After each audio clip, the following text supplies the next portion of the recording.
कमाटी बाग में Joy train चलाने के मुद्दे तमाम वॉकर्स में रोष है। कमाटी बाग में अभी लेजर फाउंटेन बनाने को लेकर पेड़ों को काटने का विरोध शांत भी नहीं हुआ कि वीएमएसएस द्वारा जॉय ट्रेन चलाने के प्रोजेक्ट का मुद्दा गरमाया है। ट्रेन का ट्रैक चौड़ा करने के लिए हो रही पेड़ों की कटाई से वॉकर्स नाराज हैं।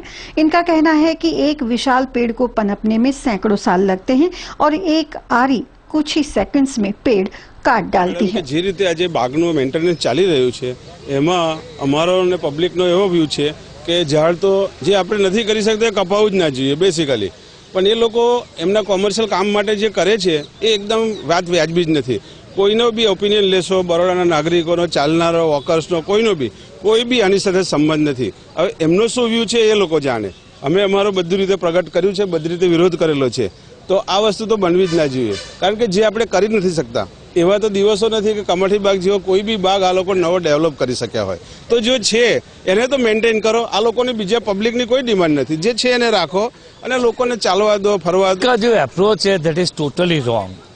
नंबर वन, मुझे जो कहा गया, ऐसा कहा गया है जो बहुत हाइट वाले ट्री थे उसकी डालियां नीचे गिरेगी तो बच्चे को लगेगी। Trimming is a different thing and cutting off, chopping of the tree is a different thing.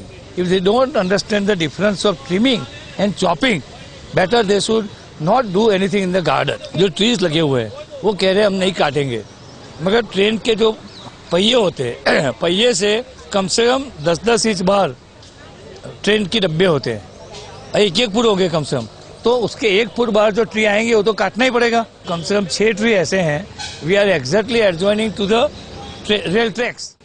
Certain trees are there which takes 170 years to grow. It will exactly need another 170 years to grow.